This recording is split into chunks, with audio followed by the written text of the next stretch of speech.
Rádio do seu tempo. Está entrando no ar o programa Prata da Casa, com Gabriele Pontes. Olá, queridos ouvintes da Rádio Unimes. Começa agora o programa Prata da Casa. Aqui você conhece um pouco mais as personalidades que fizeram e fazem parte da nossa universidade. E a nossa convidada de hoje é a professora doutora Marília Gabriela Jimenez, que já atuou como professora adjunta de flauta em diversas universidades dos Estados Unidos, foi professora de flauta doce e flauta transversal, participou de diversas bandas sinfônicas e orquestras no estado de São Paulo e nos Estados Unidos, membro de um quinteto e conduziu um coral de flautas, além de receber a menção honrosa da divisão regional, sul dos Estados Unidos. Também lançou o caderno Flauta Transversal em 2013 pela editora Record do Brasil. E atualmente é coordenadora do curso de licenciatura em música da Unimes Virtual. Lembrando que as músicas que iremos ouvir durante o nosso programa foram interpretadas pela nossa convidada. São elas Asa Branca, Sonata para flauta de piano melancólico, Martino Allegro Poco Moderato, Anime de Jacques Ibert, é isso mesmo? Jacques Ibert.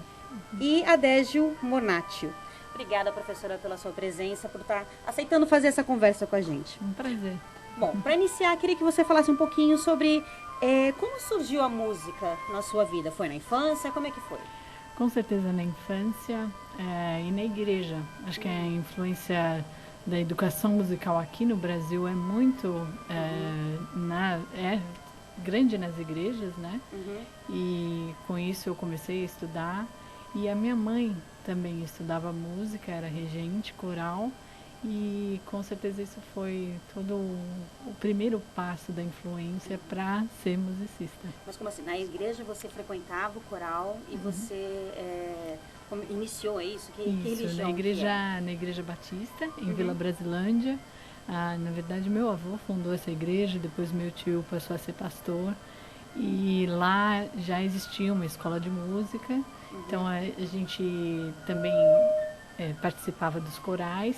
E na escola, que eu estudei no Colégio Batista Brasileiro, e lá as aulas de música influenciaram também, e existia também um conservatório Musici,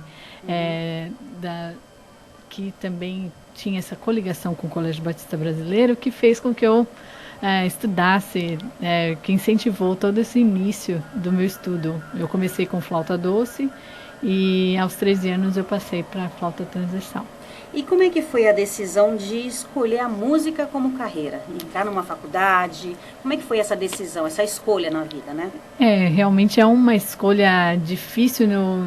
Na adolescência você começa a pensar, realmente o que eu quero fazer? Porque é uma profissão que você tem que ter dedicação extrema, exclusiva ao instrumento, né? E isso fez com que realmente eu questionasse se era isso mesmo, mas como a gente, na adolescência, é o período principal para um musicista de dedicação, é ali que eles resolvem, não, realmente eu vou estudar este instrumento.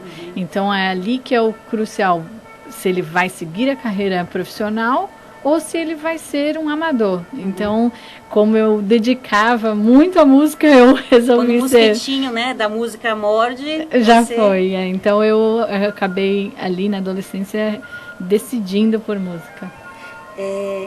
E aí, em relação a ser direcionada às escolas que você iria frequentar, como é que foi selecionada?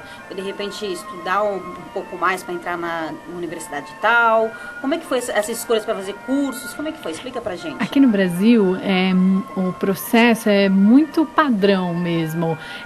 Eu entrei primeiro na Escola Municipal de Música, que é um conservatório também, ele dá o diploma de conservatório, que é importantíssimo também, e ele é basicamente como um veículo para entrada na universidade. Então acontece esse passo de passar por um conservatório e depois ir para a faculdade de música, já é parte do processo natural da profissão de músico em si.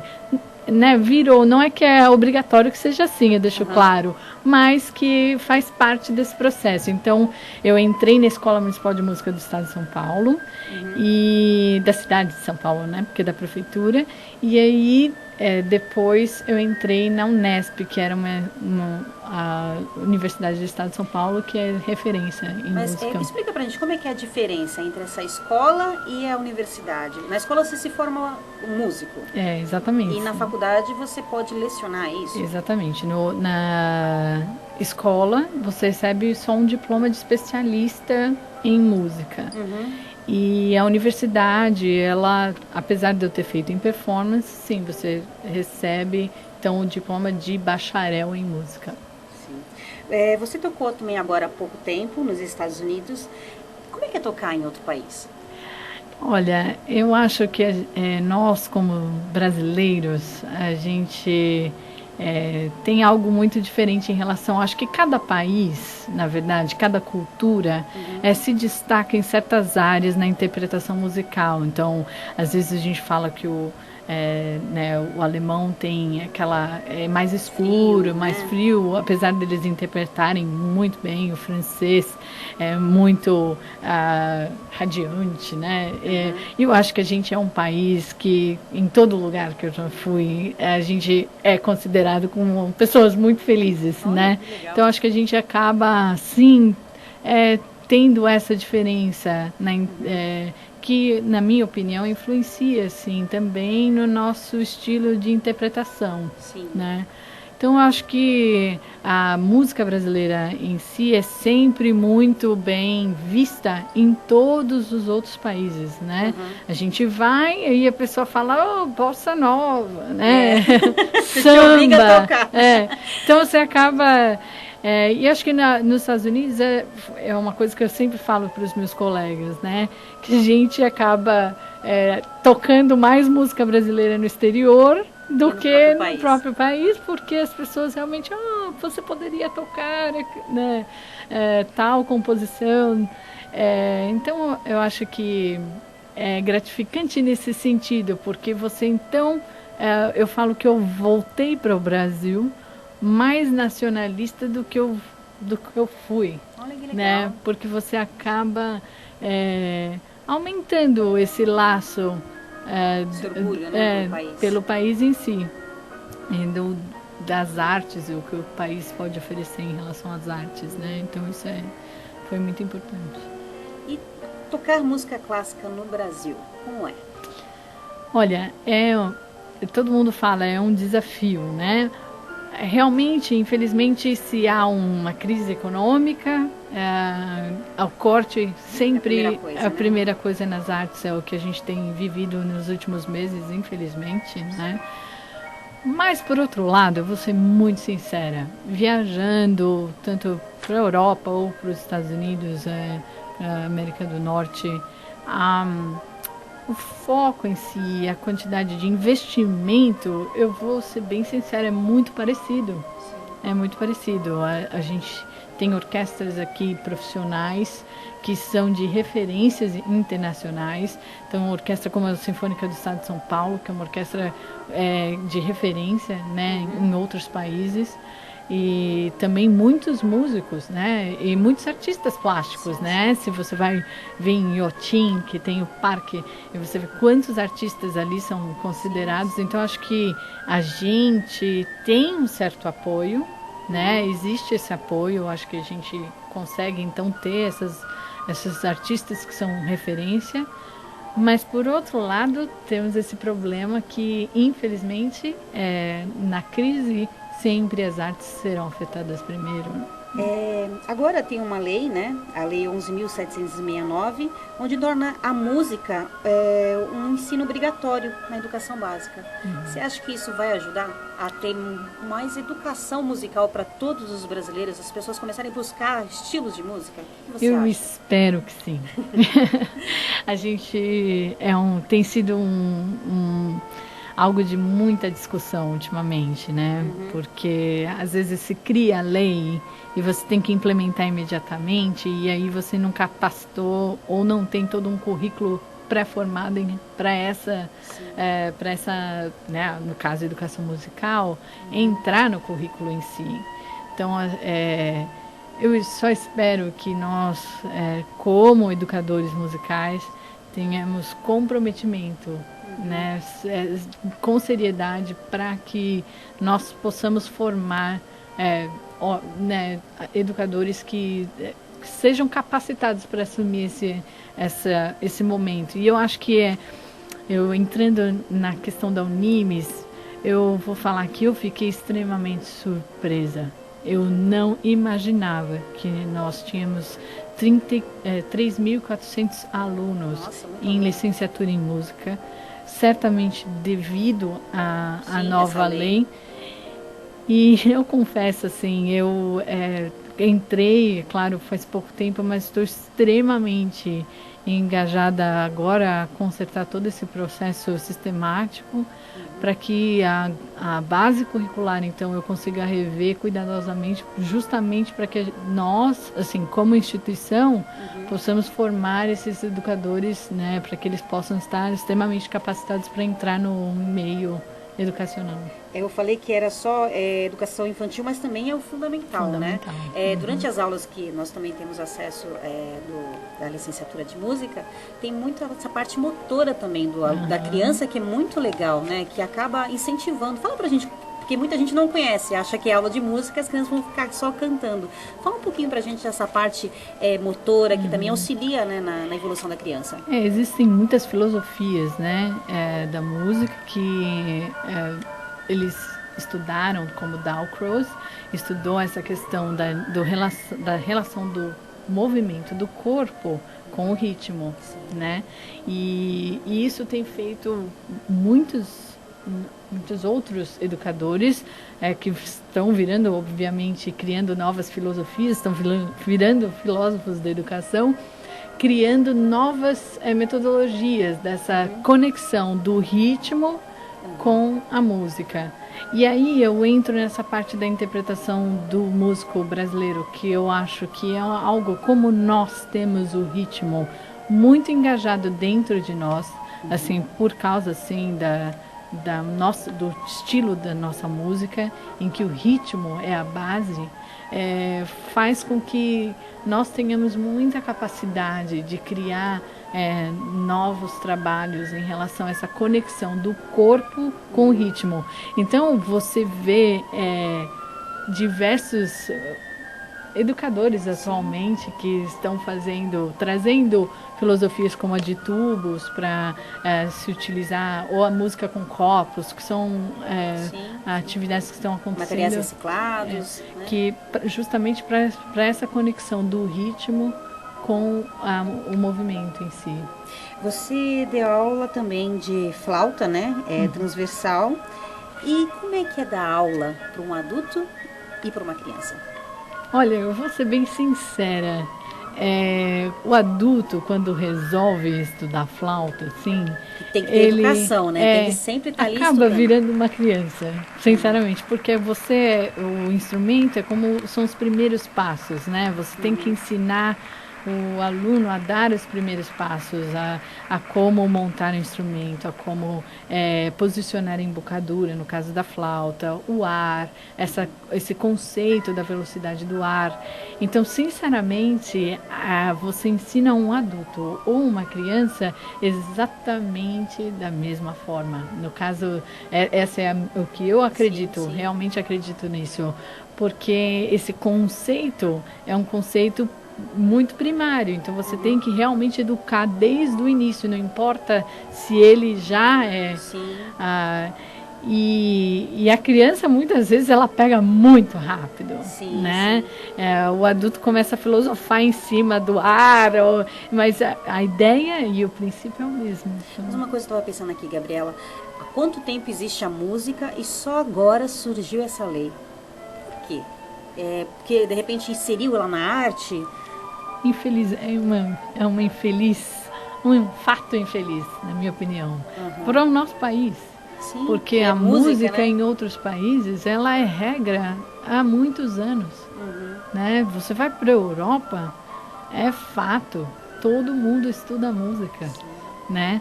Então eu acho que é os Estados Unidos, né? Eu vivi lá durante muitos anos e é uma obrigatoriedade, né? Assim, eles estudam música no começo, só depois, quando eles entram no ensino médio, que eles têm essa opção de ir para esportes ou ir para, né, outras áreas das artes.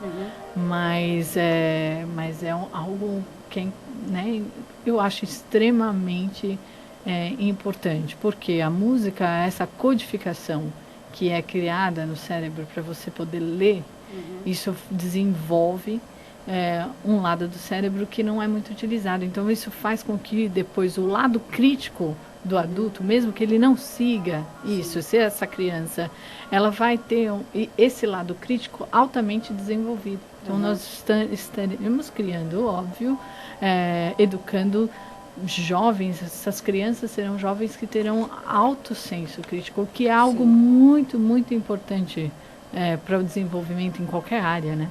Falando nos Estados Unidos, em países de fora, eu queria que você falasse como é que foi o convite, como é que você foi parar lá nos Estados Unidos? Você já foi outras vezes? Como é que você foi dar esse curso agora lá? Olha, eu fui para os Estados Unidos em 2002 para estudar inglês e fiz mestrado. E acabei ficando no Arkansas, né, o estado onde eu vivi primeiro, fiz mestrado lá e depois eu fui para o doutorado, né, para Texas. Então eu vivi lá 10 anos e durante esses anos, obviamente, criei muitos vínculos, né, tanto com os meus colegas, que foi o caso da da Dr.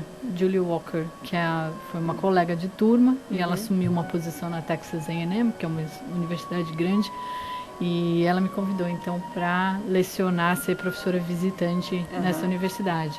E eu tenho diversos amigos, né, que agora se formaram junto comigo e que estão lecionando lá nos Estados Unidos. O meu período nos Estados Unidos eu acho que foi importantíssimo nesse sentido. Eu acho que é essa coisa do brasileiro, volto, né, no tópico de que tanto a nossa música quanto a nossa cultura é vista assim como algo positivo. A alegria é algo positivo, de certa forma, e eles, em todos os lugares em que eu vivi lá durante esses 10 anos, eu fui muito bem recebida, né? Então, eu sempre volto para lá, como voltei dessa vez, é sempre recebida com muito carinho. Eu sou muito grata pelo tempo que eu vivi lá, pelas pessoas que eu conheci e pelos estudos, né? Porque a educação lá, o sistema educacional é muito bem formado e você tem acesso a muita informação, né? Então, isso foi muito importante para mim. Você também tocou em orquestras, né? Quero saber como é que é tocar uma orquestra. Como é que chegar, ver aquela plateia, tudo, né, organizado, como que é a emoção?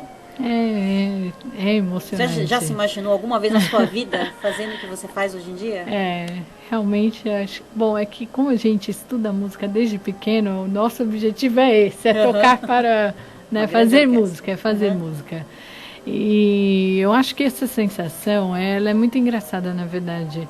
A gente tem esse período né, que a gente tem que estudar muito, não é fácil. O repertório orquestral não é nada fácil. E você tem que chegar com a sua parte pronta. Então isso, assim, às vezes a gente vê lá, mas o cara é músico, né? Mas você pensar que uma orquestra profissional tem o repertório semanal, isso requer muito... E como é que é tocar com os maestros, né? É diferente? Como é que é? Realmente, eles que conduzem, na verdade, eles são os nossos chefes, né?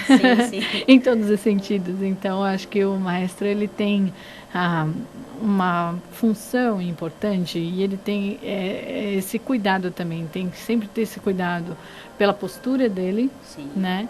E como ele vai conduzir não somente a música, mas como ele vai conduzir os músicos, que isso influencia certamente muito na interpretação da orquestra em si. Sim.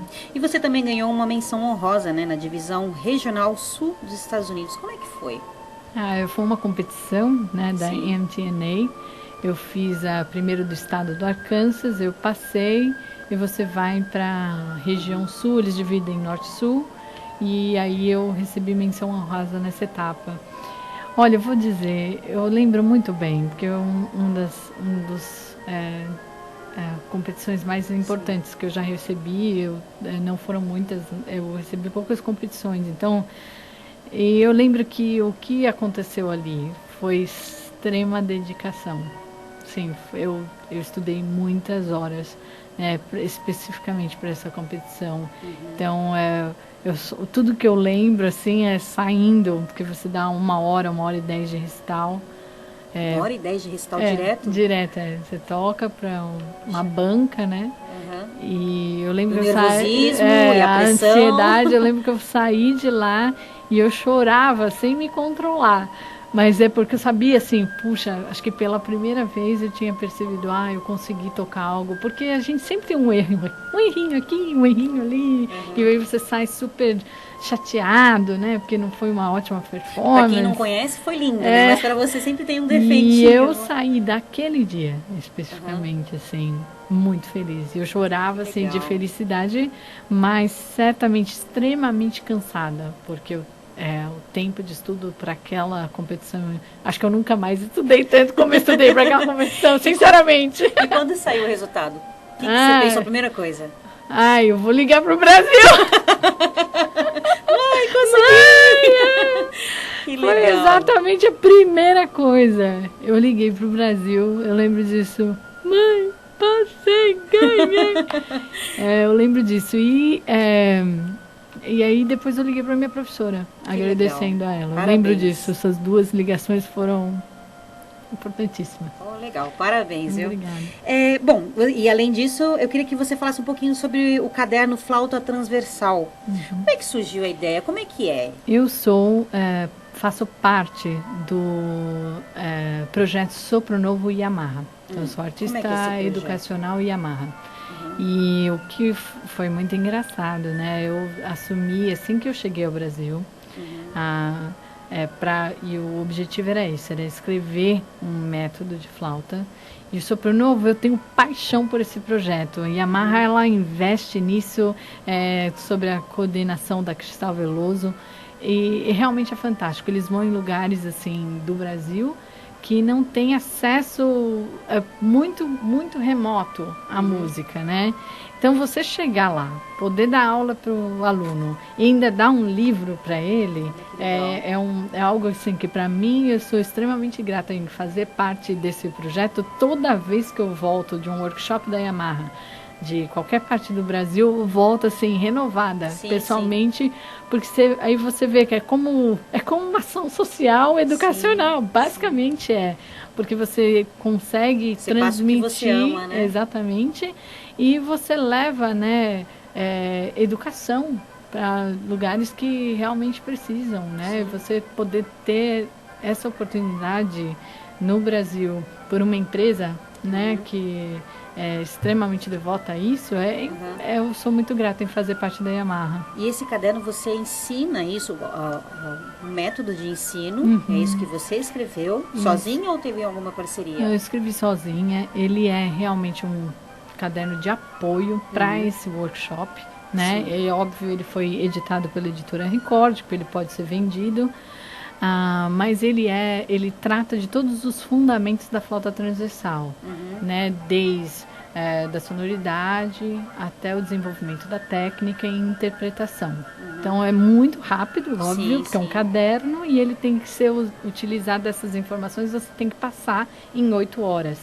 Então, mas é sucinto, mas ele contém todas esses direcionamentos, os fundamentos da flauta transversal. E eu queria falar também, você é participante do quarteto, do quinteto, perdão. Como é que surgiu a ideia desse quinteto? Hoje em dia vocês tocam, já estão programados para algum lugar? Fala um pouquinho pra gente. Nós, quando passou o Asa Branca, era o quinteto tocando, foi a primeira música. Né? E a gente, nós somos muito amigos. Inclusive está tocando agora. Legal. A gente, nós 5 somos amigos de muitos anos, né?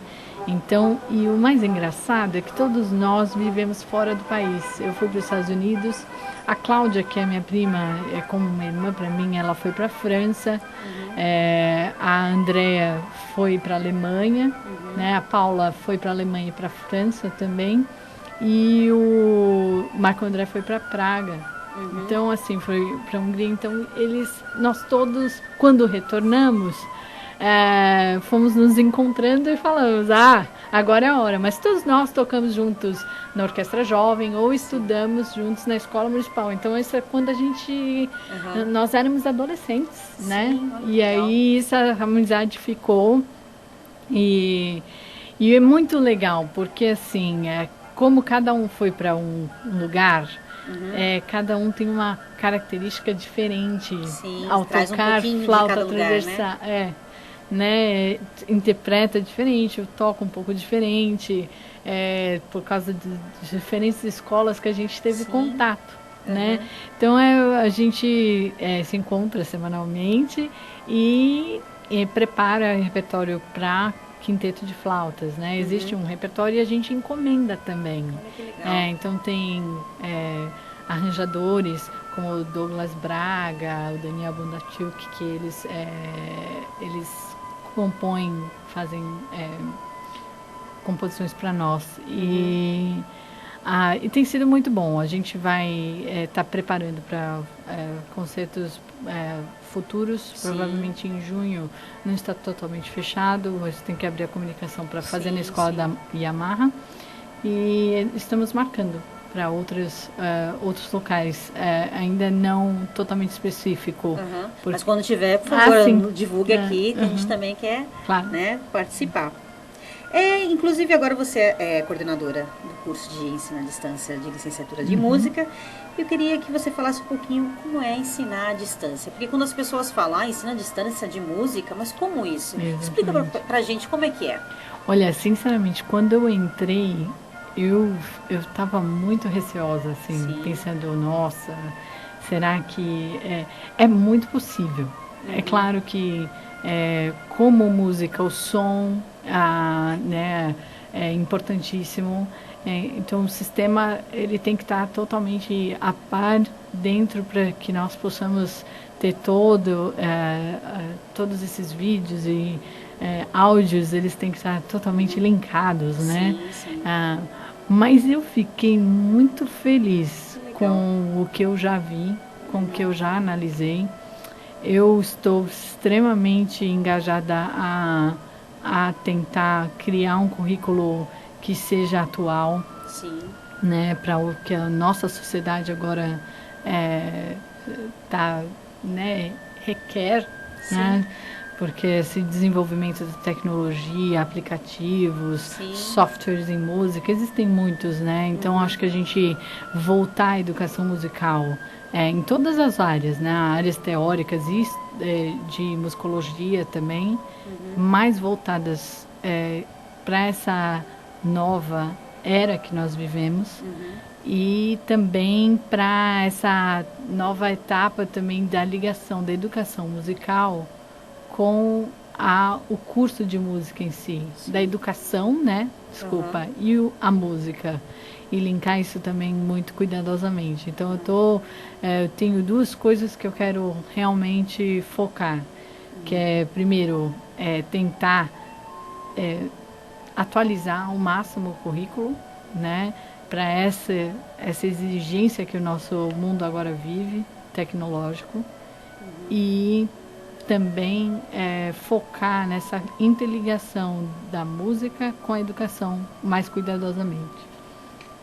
Ok, olha, nossa conversa está muito boa, mas o tempo é rápido, né? Quando a conversa é boa, o tempo é rápido. Quero te agradecer a sua presença. Obrigada. Foi um prazer ter você aqui. Eu espero, foi super acrescentador, assim, foi muito boa a nossa conversa. Espero que você cresça, evolua e traga cada vez mais coisas novas no nosso curso. E eu queria te dar o espaço para você falar para os nossos ouvintes, quem quiser assistir você, quem quiser falar com você, se você tem uma página. Sim, um prazer foi meu mesmo. Até a gente se emociona, né? Porque você começa a lembrar de tudo que você passou, né? Mas eu tenho um site que é gabrielagimenez.com. Vocês podem entrar e lá tem comunicação direta comigo. A página do Facebook é Gabriela Gimenez, flutist, que também eu posso me comunicar por lá. E lá no site eu sempre posto todas as atividades musicais que eu estarei fazendo e que vai acontecer. Então, fiquem à vontade. E eu agradeço muito a oportunidade e estarei aqui sempre à disposição.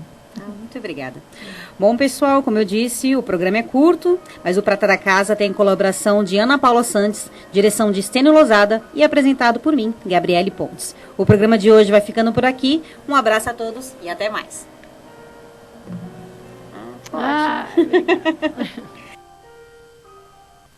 Quando a gente pensa em uma universidade, está pensando em conexões entre a história e a filosofia da instituição, entre a estrutura e a equipe, entre os cursos e as necessidades do mercado.